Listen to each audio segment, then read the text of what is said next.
So 2 years ago today, I broke my femur, and it's safe to say that I was not in a good headspace when that happened. I've debated even making this video, but I decided to because in the past 2 years, people from around the world actually have reached out to me asking what to do because they've also broken their femur.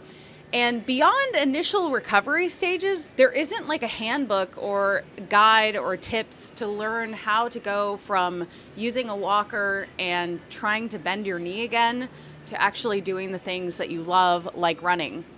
In fact, today I celebrated by walk slash jog slash running for 7 miles. And that may not seem a lot for some, but for me, that's a huge improvement and just one of the many milestones that I've been able to hit in this 2-year recovery. So let's start with my first tip, which is to listen to your body. I mean, honestly, I feel like if I would have listened to my body, I wouldn't have been in this position in the first place. My leg had already been hurting me very badly for almost 2 weeks. In fact, I was telling all my friends and family, wow, my thigh is really hurting. It's weird. I have this pain in my thigh and it feels like the pain is moving around my leg. I suspect it was a hairline fracture because I all of a sudden couldn't run. I was overtraining at the time. I had just started running and I was doing way too much too soon. And so I was limping right before I broke it and was already in a bad spot. And so I think it was just already compromised and ready to go. So number one, if you have a pain that's new and that isn't going away, don't be like me and ignore your body. We have to listen to our bodies because they're telling us things, and I know it sucks to, lose your progress or have to take a break or whatever, but you could actually have a break and it could be so much worse. And I really like being athletic. I like working out, and that was part of the reason I didn't want to stop working out. I didn't want to lose my progress. I also didn't want to gain weight. That was one of my biggest fears, was if I stopped working out, my body would change. And what do you think happened? Exactly that happened. And so it didn't change too much. I have really made a dedicated effort to work out as much as I could, even right out of surgery, not being bedridden completely because there's risks of clots and other things. But basically, my worst fears were realized, and it became a self-fulfilling prophecy in a way that, I didn't want to give my body a rest. I didn't want to investigate the pain either. And at that point, it had been almost 2 weeks. So I was like, well, I don't want to waste money at the doctor. Wasted a lot more money than I probably would have. Okay, so tip number 2, make sure to have health insurance. Make sure to have health insurance. Again, these are cautionary tales from me, and I know that this still has nothing to do with what do you do if you break your leg, but I've thought about life very differently since breaking my femur, and I really listen when I have a small injury or pain now. The other thing is that I actually had a lapse in my insurance. I moved from Oregon to Texas. I had 15 days where I just wanted to save a little money. So I thought that I would go uncovered for that span of time. Luckily, I broke my leg 5 days after I got on the new Texas insurance plan. I'm self-employed, so, I have to get my own insurance. But that could have been way worse. I would have been in the hole over $300,000 at the least just from the surgery. So luckily, I had insurance in time, but it's another crazy reminder that I could have been really effed.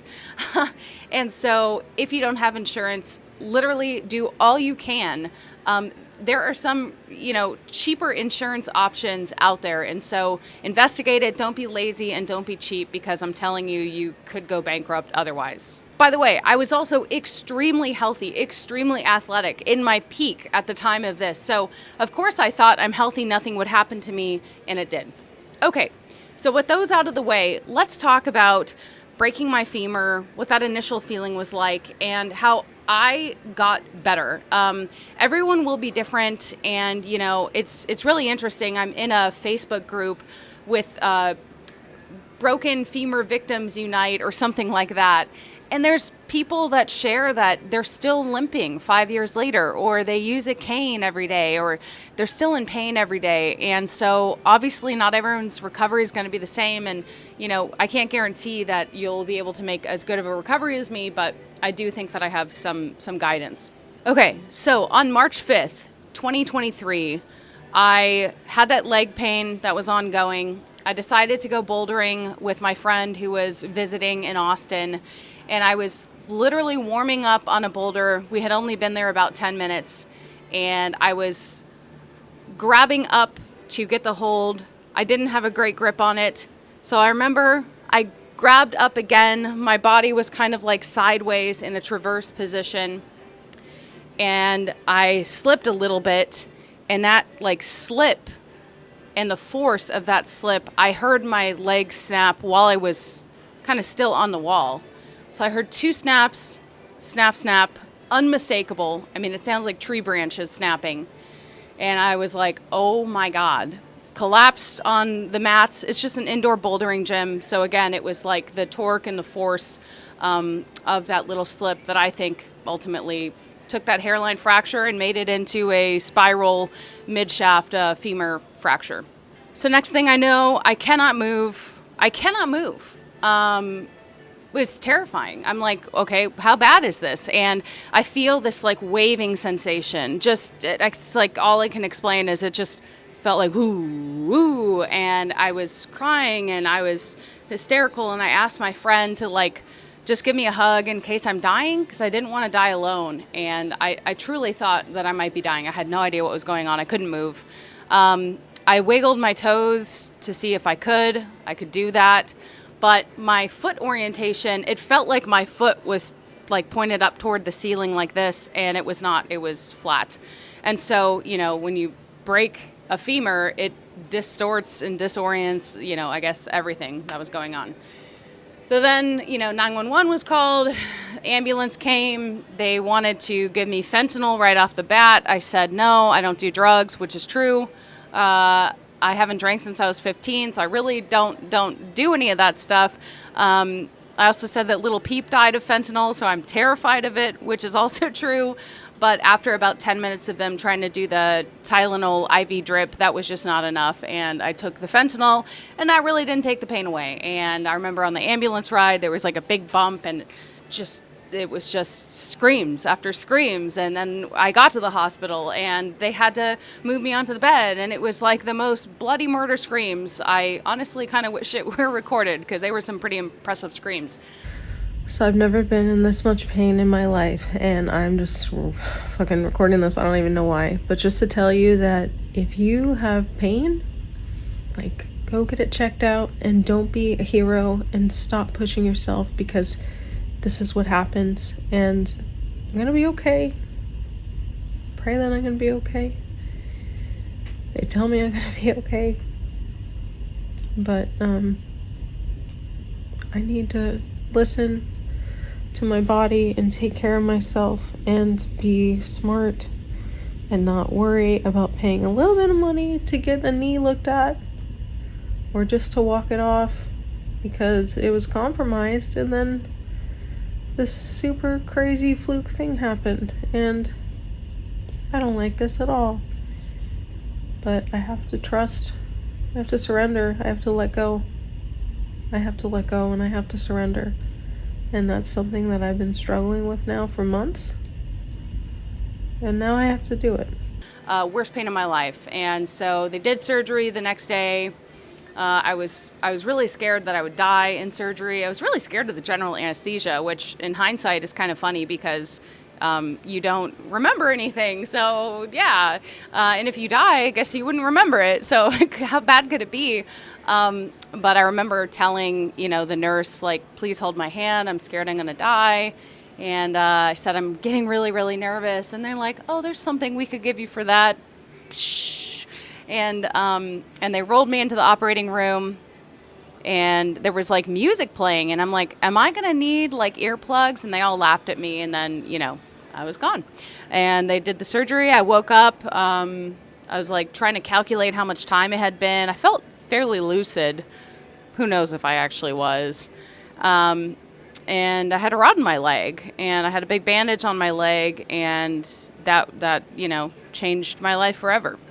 Had no idea what the recovery was going to be like. I was given a walker, and then I was basically sent home after 5 days. I was bedridden for like almost 3 days, and I tried to stand. I almost fainted. It was very scary.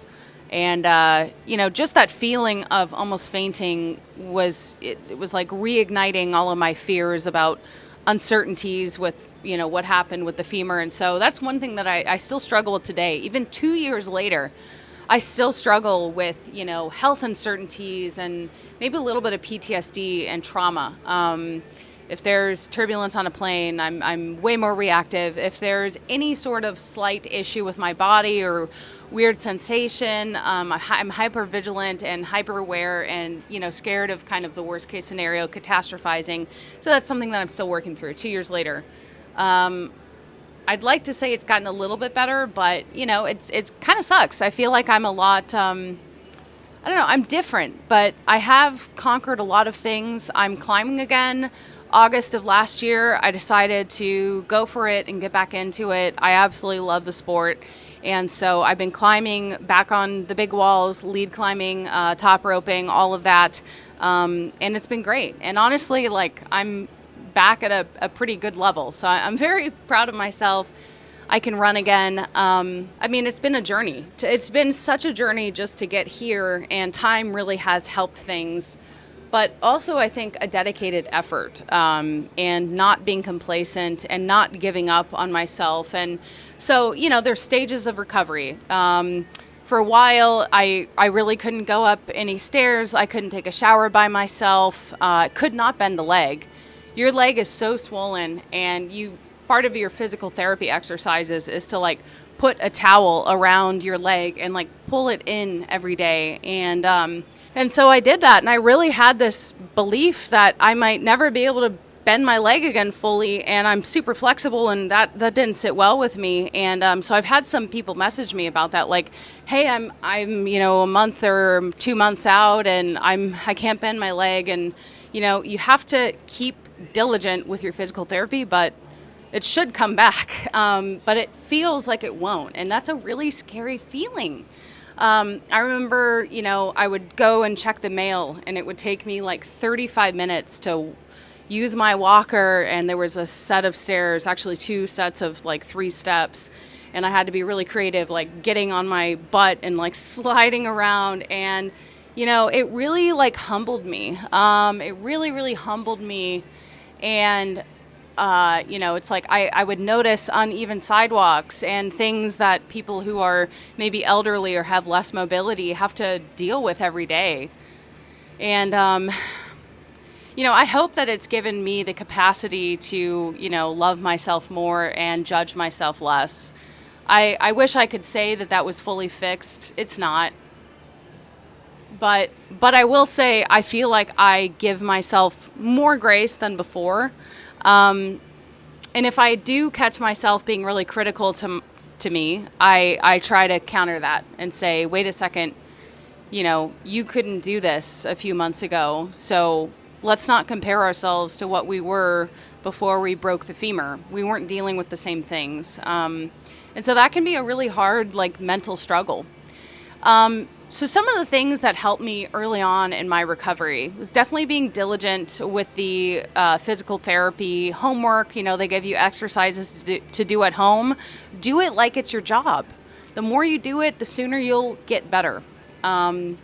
And I was lucky. I came home completely off the narcotics. I actually stopped the narcotics 2 days before I left the hospital because I did not want to come home with an addiction on top of, a broken femur. So I would say try to get off the pain pills as soon as you can.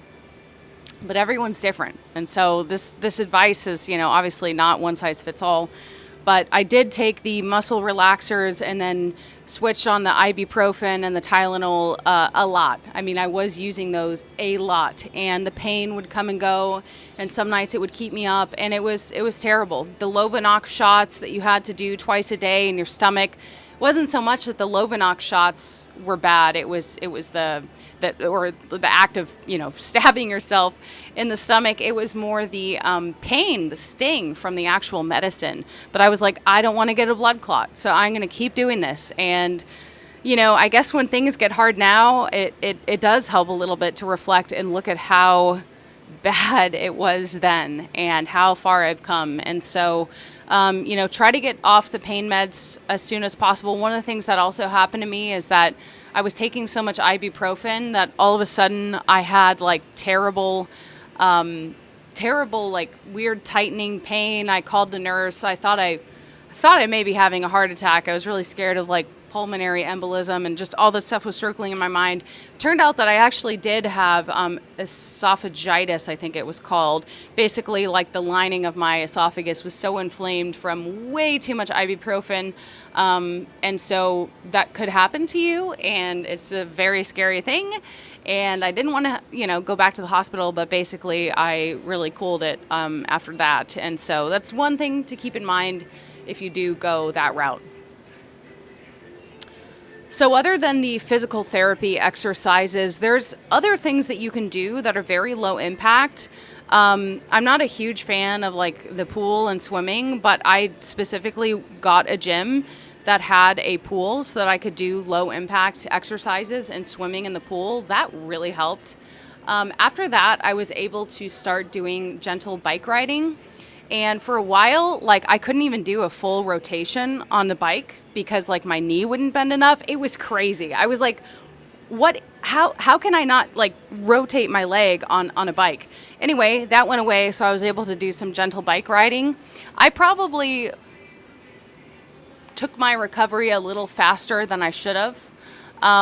But those things can help you and they're low impact, and, you'll be able to be in tune with your body and see if you can do those. But aside from, everything else that they're telling you to do in the rehab, I would recommend, yes, finding a pool and then doing some gentle bike riding, even if it's on a stationary bike. The other thing that I made sure to do, I took calcium every single day. And kept that up for a while. I just think that that's probably a good idea when you break such a large bone. And the other thing that I think is important is to not neglect the rest of your body. So, you can work your upper body. And so I would go to the gym with my walker or with crutches, and I was really embarrassed. I was like, worried that people were looking at me and like making fun of me or something. And then I'm like, no, they're probably thinking, what a baddie. She's here with crutches and still working out. So I just think it's important to try and stay fit because you won't be able to take all those steps or whatever you do currently. And they come back. They come back for sure. The other thing is, and this is something you should do in general, but to make sure to get enough protein. Your body is in a state of rehab and rebuilding, and so it's important to fuel it with good things as much as you can, because you're trying to get yourself back to good health, and you're basically trying to regrow bone. And your body went through a lot, not just with the original injury, but the surgery. That is a big deal. One of the things that I still have today, 2 years later, I do have some inner knee pain at times. So I don't feel it walking. I usually feel it like with a squat that has weight. But it has like largely resided. And I think that that's due to continuing to work it, which sounds counterintuitive, and also time. And so I think that this idea, some of the old school advice is to like rest and don't work it. But I think your body needs that stimulus. And sometimes, to get some gentle exercise or even stretching really, really helps your body recover. And so, 2 years later, I don't really regret that it happened. My life has actually been quite amazing the past 2 years. It was like the lowest point I've ever felt. And then some really, really great things just started happening in rapid succession. And, I remember like how hard it was. There were so many nights that, I really like to be active, and I couldn't walk, obviously. And I was just kind of like in my apartment alone, and it was so hard. And so I really think that going through such a traumatic thing makes you grateful and makes you even more, motivated to enjoy the healthy body that you have, to enjoy the capable, able body that you have. And so I guess that my best advice, if you have broken your femur or if you've had any sort of major injury or setback, is to remember that like life can change so quickly and your life can go back to being really great again, and that these trials will only make you stronger, and to not give up on yourself. Like, I'm so glad that I didn't give up on myself, and as much as I want to be back where I was, the truth is I'll never be back there. Life is always changing. We are always changing. Circumstances are always changing. And it's kind of interesting that, I guess that didn't really sink in for me before, but the femur is just one example of that. But that's always the case. And so, as long as you're doing your best, life will always throw curveballs at you. And I'm really happy with how I've handled the situation. I have so much empathy for those who have just broken their femur. It is such a scary time. And, in the beginning, a lot of people wanted to hear about how I was doing. And then some people were, I have a full-time YouTube channel, obviously. And people were really, really unbelievably supportive in the beginning. And I should thank the people, again, who donated to the GoFundMe that one of my viewers created and set up when I was in the hospital. But then there gets a point where you realize that, and I mean, this was for me, I feel like I was talking about my femur break all the time, kind of giving myself excuses, kind of getting defensive about it when there was no need to get defensive. And I think it's important to realize that it happened to you, but it doesn't have to be your identity. And that should be something that actually liberates you. I know it sounds kind of negative, and I had some people kind of point that out to me, that this was sort of becoming my identity and the only thing that I talked about. And you are so much more than just breaking your femur, and you will get better. I hope you should get better.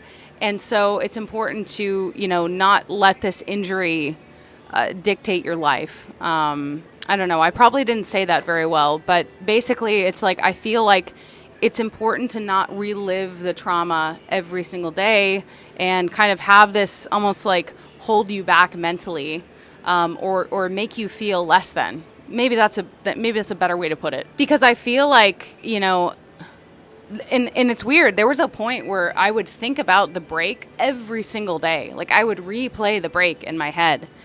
And that has pretty much largely gone away. I was thinking about it recently because I knew that March 5th was coming up and it was the 2-year anniversary. And I didn't make a video actually on the 1-year anniversary because I felt like people were sick about hearing about it. And that's fine. But I'm just hoping that this will help anyone, to see that in 2 years' time, I've gone from breaking my femur, barely being able to walk, even with a walker.